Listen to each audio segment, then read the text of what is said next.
everyone starts there. Yeah. Everyone starts everyone starts at zero. It's true. Right. Welcome to Starting from Zero, the podcast where we talk with social media creators from all walks of life and hear their stories of why they started their accounts, how they built their audience, and how they turned their passion into their career. Everyone starts with zero. In this episode, I talk with the creator behind the YouTube channel Metal for Breakfast. Metal started making videos for YouTube back in 2016, creating around a comedy vlog style he says was influenced by Neistat and Peter McKinnon. His first big break on YouTube came when Peter McKinnon was looking to hire an editor for his videos. Metal decided to submit a video application, but take a different spin on it. I'll let him explain what happened next, so I hope you enjoyed this episode of the Starting from Zero podcast. Hey, there we go. What's up, man? there we go. Oh my God, sorry about that. No, it's no problem. You're not the first to go into the Google Hangout either, so Really? don't worry about that. Yeah. I appreciate you doing this, man. It's really cool to meet you. No problem. Yeah, right on. Yeah. So this whole project and podcast is basically just about talking to creative people and people creating on the internet. So for anybody who may not know who you are, what you do, what are you up to on YouTube or TikTok, Twitter, these different social media platforms, basically. Yeah. Sorry, my internet just cut out right at the exact moment. Sorry. God, that just to give you an idea of what you do. Yeah. Yeah. So I don't actually have internet here at the moment. Okay. But I've managed to jerry rig my phone to stream my phone service into my computer. And really? Yeah. So is it like your hotspot, basically? Pretty much. Yeah. Yeah. Nice. It's my workaround without having to pay their like $20 fee with their like 1 gigabyte limit. It's crazy. Yeah. That's the way to do it.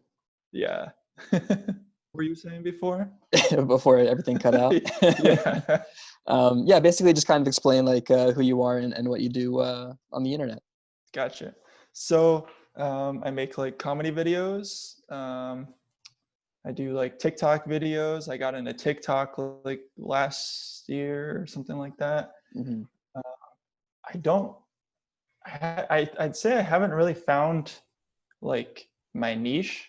I feel like Mm-hmm. that's something that I'm still really looking for, and I haven't quite found it yet. It's a lot harder than I thought it would be to like nail something down and be like, Yeah. this is what I do, you know? Mm-hmm. Like I have the general scope of like, okay, I like making comedies type videos. So Right. yeah. How did you figure out that was what you like to do? Like that was what you liked making videos about? I don't think I had to like figure that part out. Mm-hmm. Just because like it's like comedy is already like very much like a part of who I am. So that was kind of like a natural like draw towards like making just funny videos and stuff like that. Well, But that's how I found your content was your Peter McKinnon video that was a couple of years ago now. I think, right? Yeah, the like was it the Don't Hire Me? Right. Yeah. It worked. Yeah, exactly. It worked so well. So is that like was that one of your first videos to gain some traction, or? Yeah, that was the first big video that popped. Like so like if I remember right, I was in the same shop, just like doing work, and then like saw the video about Peter announcing his like look for an editor and stuff, and like I went for a walk and it just popped in my head that I was like, I'm just gonna like make this really dumb video. Like I wasn't even trying to like get hired. It was more just like let's see what I can make. Yeah. Yeah. I feel like that's like I really like making those like I guess they're kind of borderline trolly, but I just like making like parody type videos and stuff. The problem with that is that like sometimes people don't like that too much, and it's like sure you'll have that crowd as well. But I mean, I think that the audience will always be there with like whatever comedy. Like people will take either. Yeah, that's like true. Yeah. But yeah, like I love your videos where you're just kind of like playing the I don't know, you just like, you seem like you're just putting out whatever comes to mind, not really even caring about like people's responses. Like you find it funny, you're gonna put it up. Pretty much. Yeah. Yeah. Yeah. To an extent. I mean, mm-hmm. like obviously like there's things that like shouldn't be joked about, but it's like my whole life everything's just funny. It's just Right. fun, Yeah. funny. There's no point in taking yourself too seriously. Yeah. Exactly. Yeah. Exactly. Yeah, very cool. And then so you see you're kind of transitioned into TikTok. So how did you start doing that? Or how did that happen? So that was really interesting because I feel like I had caught wind of like the tail end of like Musically like forming in the TikTok. Okay. Let me see. And when was that happening? That was, I believe it's either October, I'd say it was probably October of 2018. Okay. If I had to guess, my memory is horrible, so it could be completely wrong. But if I had to take one guess, I'd say that was the time. Okay. But like I don't remember where I saw like TikTok or why I downloaded it, but I just did, and like something about the short form content like really hit with my brain and like how it works, because the whole thing about like I'm always thinking about like jokes and funny scenarios and situations just all throughout the day. So it was like it was a super natural fit for me to like make things quickly, because I didn't have to like have like a 9-minute setup of like a YouTube video to have the result at the end. And like still to this day, like making a YouTube video that's like 10 minutes, it has to be over, like, because YouTube loves like the over 10-minute videos. So it's like as many ads as you can put in there and they can make it's like you got to kind of like work with the algorithm so they kind of give back to you a bit. But even to this day, like that's so much strain on my like thought process that it like, that's why I only release like a video like every like month or two. Right. Have you felt or go ahead? No, go ahead. Yeah, I was gonna say, have you felt like your focus moved to TikTok like a lot more these days, or? Yeah, definitely. I'd say I've kind of been in like a low point the past like few months. Like just the rest of the world's happening. Yeah, it's like it's hard to focus and concentrate. Yeah. With all this stuff, but I'd say for sure, like TikTok, I feel like it was, and I honestly feel like it still is like a great platform to start growing on. Whether or not it gets like banned by the government, I couldn't say. You never know what could happen, but insane. It's definitely like at the very least, like short form content, I feel like is going to be around for a while. Right. Yeah, I mean, it'd be interesting to see how the next couple months play out if TikTok gets banned and then all these other platforms come up with their TikTok equivalent with an American company that's data mining instead of doing the same thing. Yeah. So, yeah, that's super interesting. So since TikTok is kind of like what you're putting your focus in now, how is that like growing an audience on TikTok? Like, what has that process been like for you so far? So growing on TikTok is kind of like I put a lot of like my tips and stuff, like, so I've made like a few videos on YouTube about like how to grow on TikTok and stuff like that. Like one of those actually did really well and it like took off, and like I feel like TikTok's even helping me grow on YouTube a bit now too. Right. But like in terms of like growing directly on TikTok, it's kind of like, so there's an element of like, you are not going to know what's going to hit until you post it, right? Right. It's like, it could be the dumbest thing in the world, Like and 1 million views right there. Literally, I kid you not. I had a potato the other day. Like I just checked out your TikTok, so I know exactly what you're talking about. This was like right before the pandemic hit. And I was like, I had no intention of that like blowing up. Zero. I just thought it was hilarious. I post this video of this potato that looks like it has a butt. I shake the butt to some like music, and it's up to like 400,000 views now. And like, that's so crazy. The comments, if you read the comments, are hilarious. People are I'll like, definitely have to check that out. Yeah.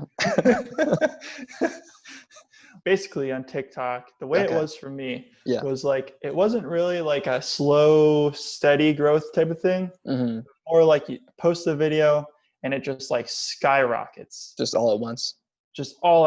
Like they just flood people in, and you'll get like literally at one point it's like you refresh your screen and it's like all of a sudden you have 20 or 30 new followers every time you refresh.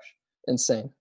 Completely like different than YouTube. Like YouTube is such a like grind to get like any like traction. But TikTok, how long have you been making videos on YouTube? YouTube, at least a few years. I think I started in 2016. If I had to guess. So and were you making comedy videos back then as well, or? I started out doing like vlogs. Okay. But I also was like blending just like comedy within the vlogs. Like your own personality with like I started like injecting like funny scenarios or situations into like my vlog style. So I eventually like that whole like creating a storyline around my like life and just myself became kind of like its own story. So it evolved from like a real vlog into just kind of like this goofy like world that I had created. Right. And I should have asked this at the beginning, but I was kind of curious like where Metal for Breakfast came from. Like how did you decide on that name? So the name was kind of it was kind of random, but also so like obviously I love breakfast. Breakfast is like obviously best meal of the day. So it kind of came from like my skill set, like how I made my money. Like I do like video editing stuff now for another YouTuber, but like my skill set is like machine work, so I like make things out of metal. And then my favorite type of music is metal music. And then I kind of like my mindset is like wake up every day and kind of like attack it. So like that metal mindset of just keep pushing forward and that's very cool. And so it just felt natural to I'm gonna have metal for breakfast, and that's cool. Just went for it, nice. I mean like it's you stand out, like I don't know, that's like a very memorable name, I've had like so many people tell me that, and it's like I lucked out because I just randomly picked it. Right, yours like it just felt right. Yeah. I was watching some of your videos, and I saw your VidCon vlog and your VidCon experience. So what was that like for you, or was it Vid Summit? Vid Summit. Yeah. Vid Summit was crazy. What is it like? Not sponsored, nothing.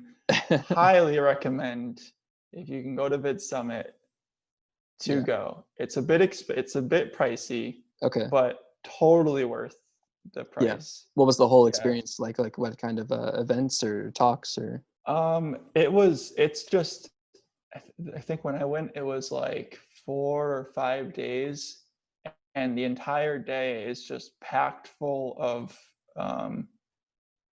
like talks about how people got where they got, tips and stuff that they've learned working like with the YouTube algorithm, and like it's like honestly, it's surreal because like a lot of the people that I met there were people that I had been watching before, like when I initially started YouTube and started making videos. These were the people that I was watching to learn how to make YouTube videos. Yeah. And who are those kinds of people?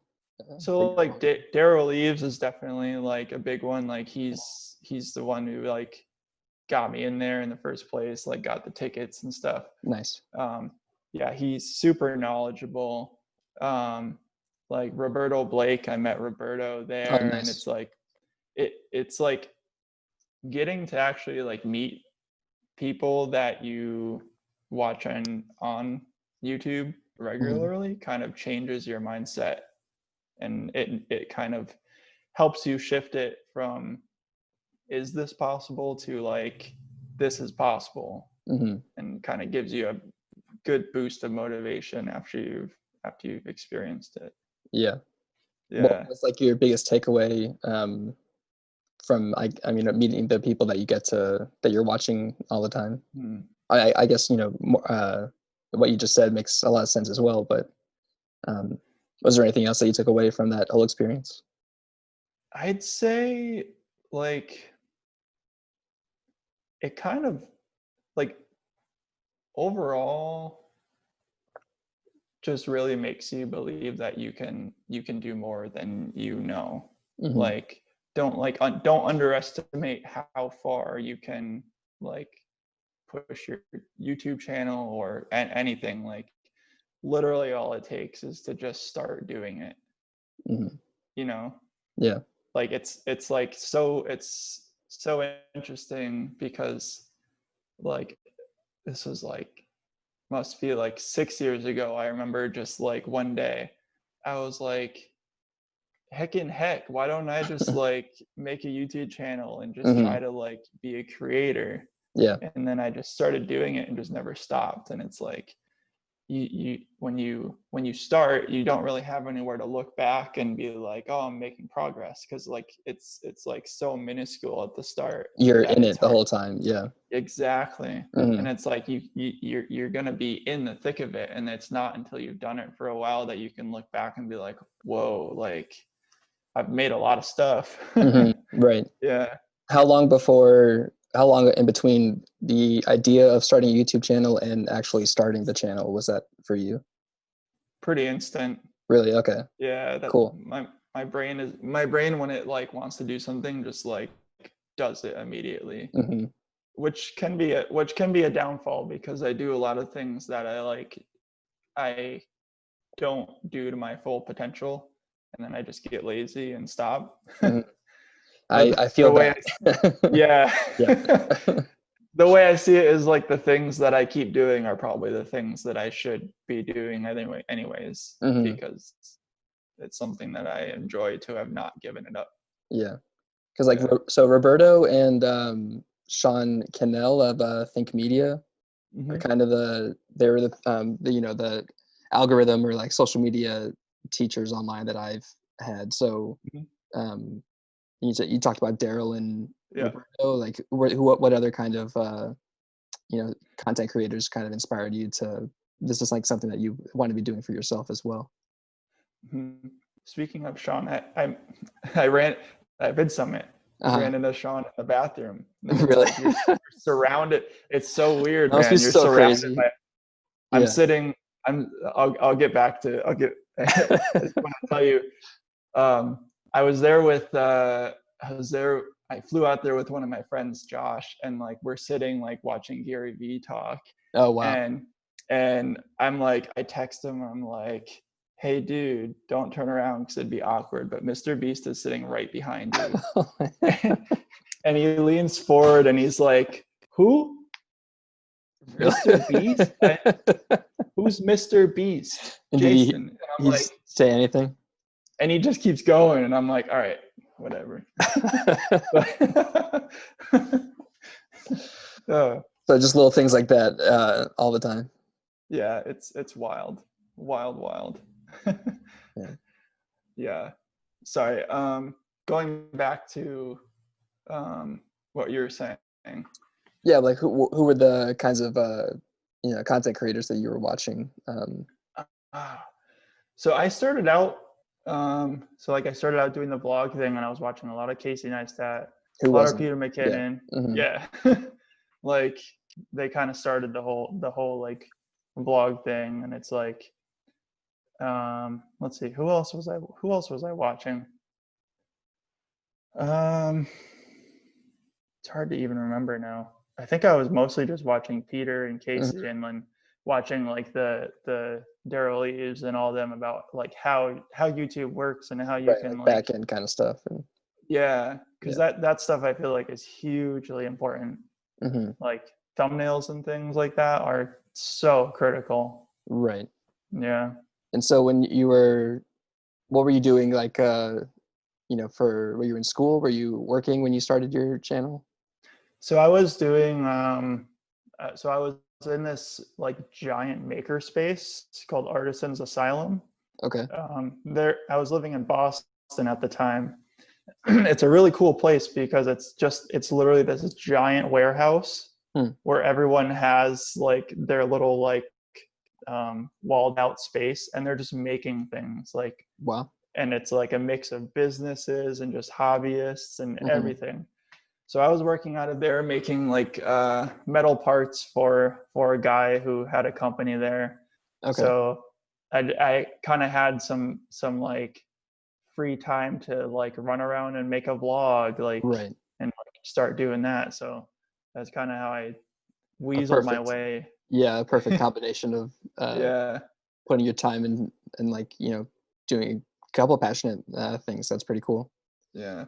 And so when was the Peter video the first like time you saw some sort of subscribers on your YouTube channel as well, or? For YouTube, I'd say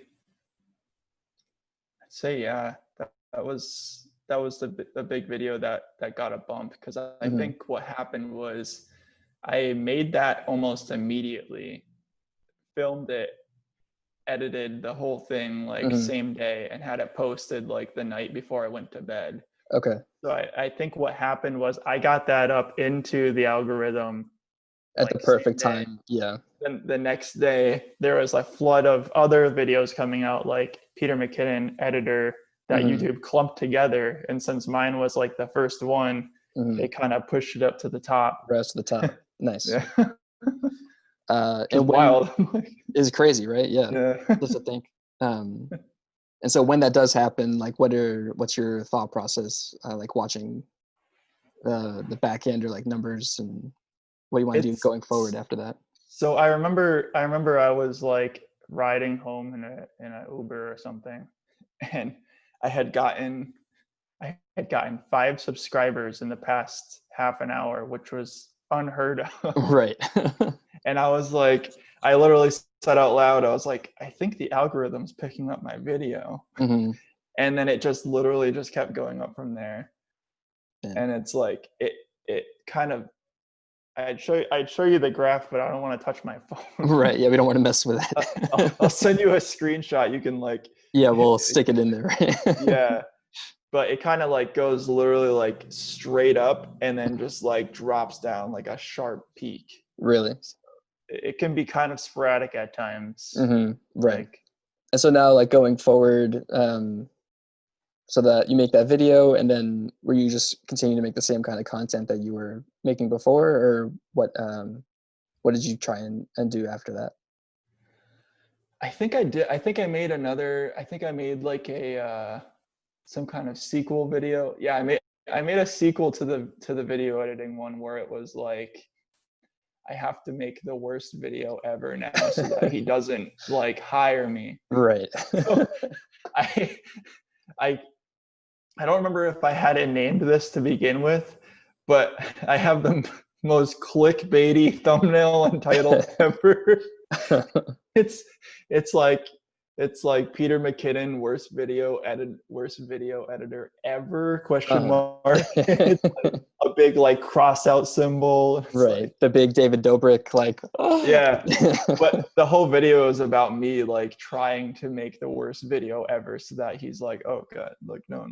Right. So it's built into like storyline that I was working with like it's just like, oh, now I'm actually thinking that Peter's gonna hire me to be his editor. Oh, I should make a video to like just slow it down a little bit. Yeah. It's kind of funny that you're editing for another YouTuber now after not wanting that job. Yeah, it's wild.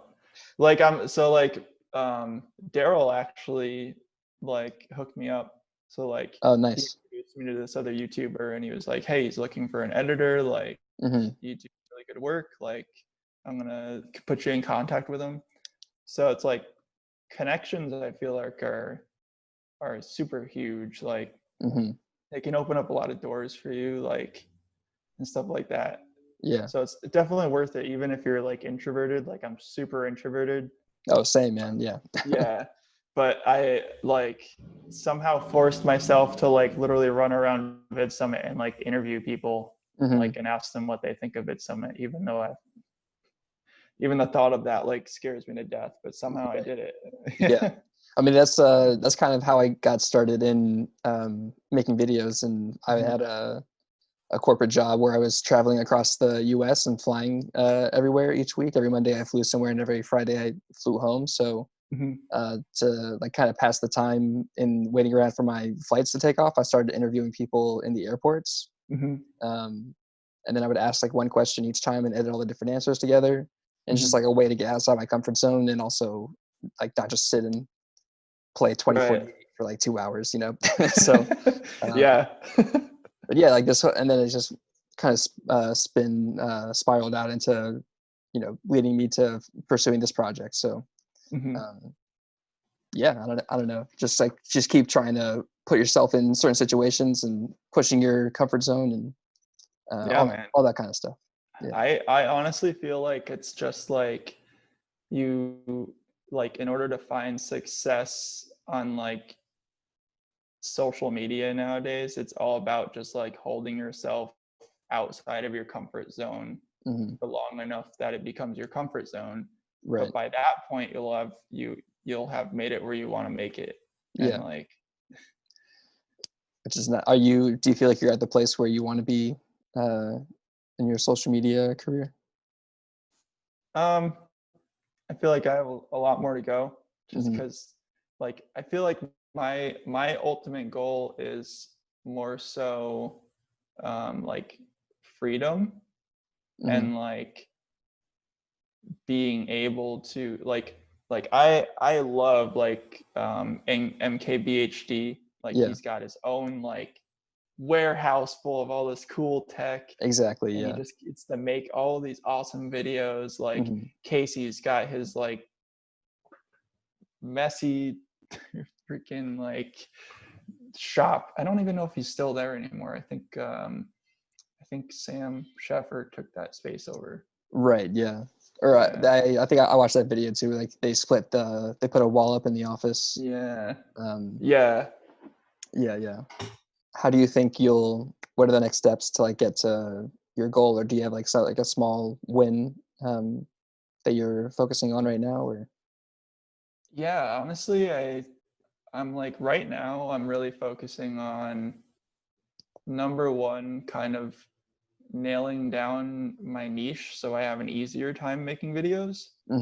Right now I feel like it's kind of hard for me to make things for YouTube, especially because if I just make whatever comes to my head, it's going to be a mishmash of like things that can't get like suggested to one another. Sure. Which in the long run, I think is really going to hinder me. So I've really been trying to nail down like something I can focus on that I'm going to be happy with, like making videos. Those videos. Yeah. Yeah. Yeah. Do you like the like social media advice videos that you're making before? They're pretty fun. I feel like, I don't know if it's what I want my entire channel to be about, which is kind of why I'm on the balancing act of like keeping it a good balance between what I really want to make and the things that like do really good in the search results and algorithm and suggested views like that. Right. Because like I learned a lot from like seeing like Roberto, like you can go back and watch his very first video, which I love. Like I love when people leave their first videos up. It's great. Right. And like that's kind of my favorite thing to do, to like go to like oldest videos on people's channels just to see like what they were thinking at the beginning. Yeah. Yeah. It's so awesome. And it's like, that's one of the things that I noticed that a lot of people do. Like Peter did it too, where it's like initially they're offering like a big piece of value that people are gonna go there to find out. And then they slowly started incorporating things that like they would like to make into that. So you're getting the benefits of YouTube promoting you and suggesting you, people finding you with search, along with your things that you want to make, which slowly build up an audience of people who like to watch those things. Right. Just a community of like-minded people, Yeah. Yeah. Like I realized like really quickly when I started, well, maybe not really quickly, but when I was posting my vlogs, there's just one day when I was like, nobody's going to want to watch my vlogs. Isn't that all every creator's thoughts? Like nobody cares. Yeah. So it's like, yeah, it's all a balancing act, I feel like. So when you figure out what kind of niche you want to be in, do you feel like you'll leave all your kinds of videos on there to let other people see like what you tried out, or? Oh yeah, for sure. Yeah. Like I think that what are your thoughts on that? Yeah, in terms of like leaving videos or deleting them or anything like that, sometimes there's videos that I'll take down that like I mainly take down videos if they're not relevant anymore. Like if I have like a entry to like win a grant or like some contest and it's like that flops, it's like I kind of take down that video because it doesn't make sense anymore for people to click through and watch it. Right. Here's my submission for yeah. Right. Yeah. In terms of like the long run though, I think it's not so much about like what's on your channel as much as what you are consistently putting on your channel. Because you can go back and look at like Mr. Beast's first videos and they're all like Minecraft videos, and then he's like talking about how much does PewDiePie make, like you can see the transition where he's really dialing in like his style. But it's more about just like continuing that push that gets you on that growth curve versus like what you have done before. Yeah. I think that's like a kind of a playlist idea that I have for this channel as well. It's like, it's called Starting from Zero. So the idea is to have like a full reaction playlist to different YouTube channels' first videos. I think it's a great idea. Yeah. It's amazing, actually, because you'll have so many like creators that you can go back and see what their first videos were like. Right, exactly. I feel like you might get a lot of interest on that because I feel like a lot of people probably haven't even thought to go back and like look at the first videos. Right. And like even if they tried, like I mean it's not like super complicated to like sort it, but like maybe people didn't even know that button was there to go all the way back. Yeah, exactly. And then like showing it in like a concise like one video, like right, this is what it was like. Yeah, exactly. Like maybe like the first like 3 to 5 videos, and then maybe like a 10 to 15 minute video, something like that. Yeah. That's kind of the idea. Right. It's like you can find, I love this clip. It's like PewDiePie back when he like hits 100 subscribers. Oh yeah. Oh, and he's just like, we just hit 100 subscribers. Thanks, my bro. I don't know why you guys watch these videos. But. Right. Insane. And then 100 million whatever later. It's nuts. It's just the I think Casey had a quote where he was like, the first 100 was like so hard to get, like 1,000 was like half as difficult, 10,000 was half as difficult as that, and it's just like just keep going. Yeah. Exponential growth is like how it works. Right. Yeah. Nuts, man. It's like I wish I could show you my graph, because like my view graph, because like there's like a year and a half or like 2 years of like there's that little spike from Peter, right, and then flat line. And it's like then my TikTok like how to like blew up, and now it finally looks like I'm starting to get some consistent like platforming of like actual growth. So it's like I'm hoping that's that like launch point that I see so many people hit. How is TikTok's like analytics on the back end for creators? Are you a fan of it, or not so much? Or I actually like it. Do they give you click-through rate? I don't remember, but they give you a lot. They let you know when your followers are online. They'll tell you like videos that your followers have watched the most, which I talk about in my video about the TikTok algorithm. Like they'll tell you like what videos, like kind of in the realm of like maybe you should try making a video like this because your followers responded to a video like that. Interesting. Yeah, but it's actually packed full of a lot of good detail. Nice. And have you had any like brands reach out from the creator marketplace on TikTok? Or I haven't. I'm not eligible for that right now. Oh, really? I just found out about it like a week ago. And like I have the 100,000 subscriber mark and the I forgot what the fourth one was, but I need to have gotten 100,000 likes in the past 28 days in order to like be part of it. So gotcha.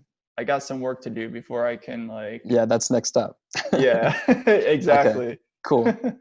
Do you have any idea of how, is it like something that you're thinking about moving that TikTok audience over to YouTube with the potential regulations coming in? Or honestly, it's so hard to move an audience anywhere from what I found.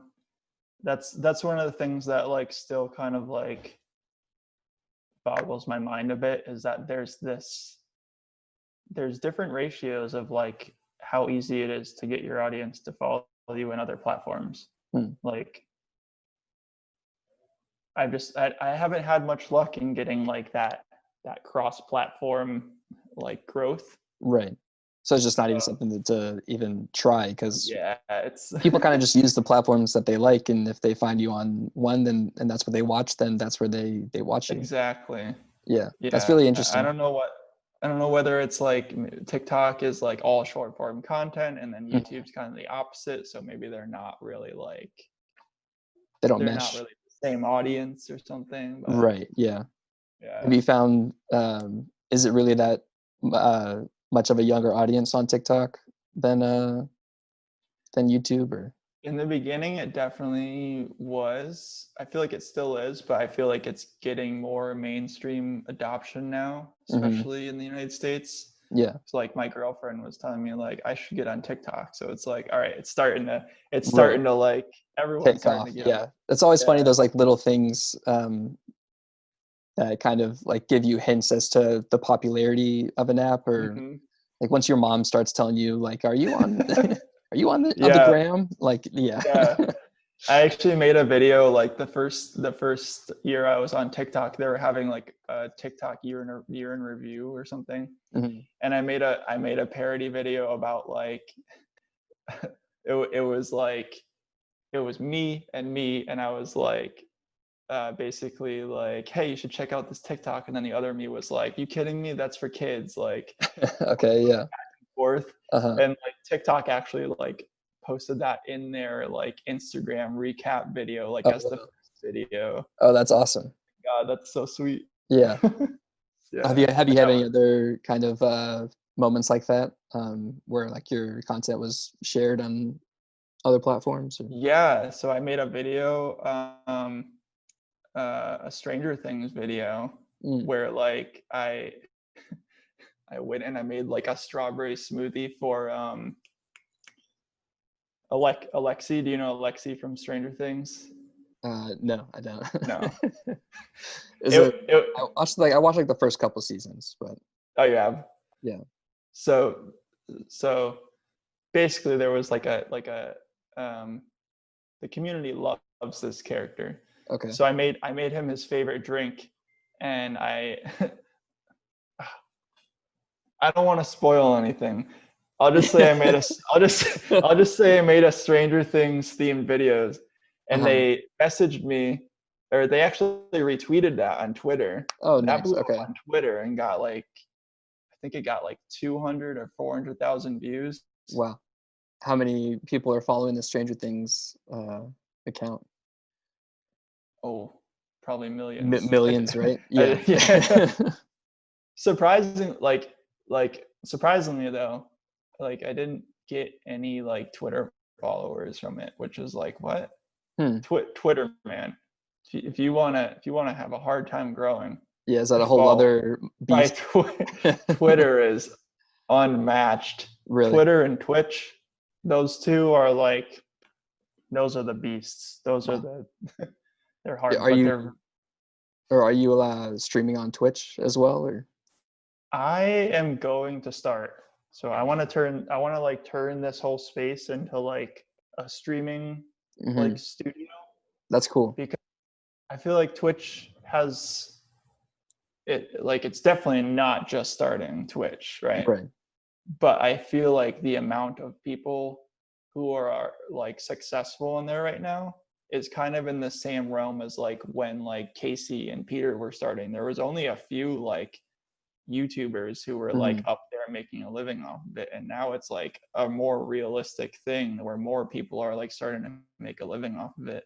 Right. And I feel like Twitch is going to kind of get on the incline again, where live streaming and like having that like live connection with the audience is going to be like key. So I'm going to start doing that. I think that's cool. Start like streaming. I've gotten really into Rust. Have you played Rust? Is that a game? Video game? No, Yeah, I haven't played it. No. What's it about? You start butt naked with a rock. Okay. And it's like, basically it's one gigantic server of people, and everyone is just trying to survive.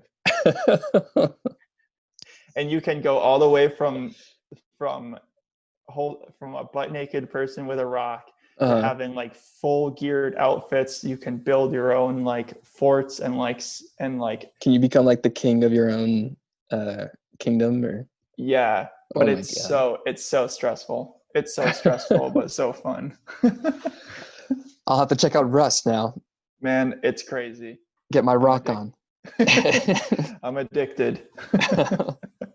Is that what you want to be doing on Twitch, is gaming, or just have like your people who watch your videos come hang? Or I think probably both.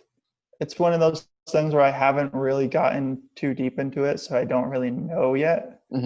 But I figured I'd give it a try and see, because I'm one of the things that I'm thinking is like, so TikTok's easier for me to like create content and connect with my audience, because I only ever need to come up with 60 seconds of video. Like my brain can wrap around that. Right. And the thing about like Twitch and live streaming is like, I don't have to plan anything so much, so my brain can also wrap around that, Whereas if I have to like write out a YouTube video, now it's like time to sit down and like think about, okay, what do I need to buy? What like locations do I need to go to? When am I going to film this? Like, what props do I need? How much is this going to cost? Like, is this relevant? Like, do I have all my keywords? Like, it's like a whole nother beast. Yeah. So I want to experiment with like live streaming and see what happens with that. Interesting. Do you want to do like, do you have like an idea of how many days a week you want to be live streaming on Twitch? I'm kind of initially thinking that when I get it all set up, I think I'm going to start doing 3 days a week. Okay. Maybe like 2 or 3 hours in the afternoon. It's interesting because I know that it's definitely like right up there with, it's one of the hardest platforms to grow on, because from what I've heard, you need to have discoverability elsewhere, because they don't have like really good built-in discoverability on there. Gotcha. So you're funneling people from other platforms into Twitch, basically. Yeah. So like if you want to like hang live, like I'll be on Twitch. Mm-hmm. Like, so I feel like maybe I can start using some of like my TikTok growth and my YouTube growth to like start building like a more direct community. Yeah. I feel like that's something that I'm like missing too, is like I'm like missing that like community. I feel like I'm not giving enough, which is like, I want to start doing that more. So yeah, a lot in the works. It's exciting. Yeah, it'll be exciting to see, just that process as I think everybody's just doing the best that they can with what they have and trying to figure it out for themselves, so. Yeah. So I got everyone starts there. Everyone starts like everyone starts at zero. It's true. Right? That's the concept behind zero this subscribers. Yeah. Like there's a point when you have zero ideas. You have zero inclination that you're even gonna do this. Yeah, which is nuts. Like you just decide one day, like I'm gonna start. Today's the day that I start. Yeah, that's the whole battle. Is like, like the it's a battle of the mind. Is like deciding to do something and then doing it. Yeah. Because there's no one there to tell you that you have to, that you should. Like it's a one person like mental game that happens in here. You're just playing with yourself. Yeah. Against yourself? With yourself? Censored. Yeah. Yeah, I'll keep that in there. We're all just playing with ourselves. Yeah. So I got one more question for you, and I'll let you go. So, for any buddy who hasn't started or is looking to, get started in content creation or building an audience and starting at zero as well, like what kind of advice would you give somebody starting today? Somebody starting today would be, I would say, if you have feelings like you don't think that you can do it, write those down and make sure that you don't have those sitting in your head all day, because they're only going to hinder your process. Like if you have negative thoughts in your head, negative emotions will cancel out a lot of your creativity. And it's like you don't need to, there's nobody forcing you to think that way, After you get past that, I think it's just about having the mindset of it's not going to happen immediately, but to be okay with that and kind of like enjoy the journey, because the time's going to pass whether you like start down that path or not. And like you have the choice of like starting to do it and then winding up on a path that you want to be at when that time comes, or not, and then wishing you had, It's like that one decision. So true. Yeah. Yeah.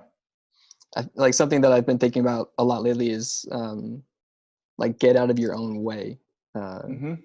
Like, getting past that mental battle of like what I'm making like isn't good enough, or that nobody cares, nobody's watching, but just like keep doing it because it's something that you love to do.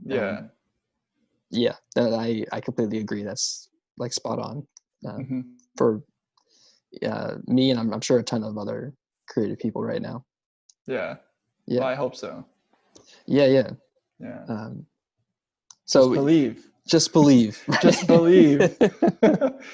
Look, super inspirational over here. Look, I have I'll grab this real quick. I tore this off my wall just for you. Oh, nice. It's my inspirational poster. Nice. That I keep on my wall, and it's kind of when did I make this? I made it for some video, but I liked it, so I stuck it on my wall so that I like remember, like, hey, like, just keep going. A good reminder. Yeah, that's awesome.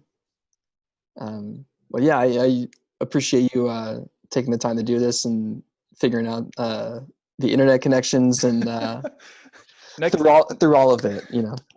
Next time we talk, I'll have a sweet streaming setup. It'll be I'll have internet here. It's gonna be like 4K.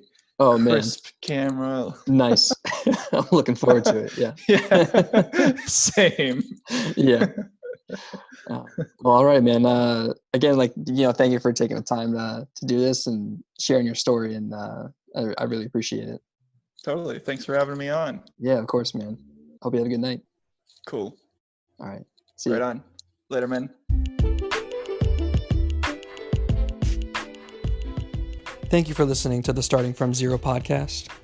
A big thank you to Meadow for taking the time to talk with me. And if you want to follow up and find him on social media, you can find him at metalforbreakfast. If you're interested in checking out content from the Starting From Zero project on social media, all you have to do is search Starting From Zero. Thanks again, and I'll see you next time.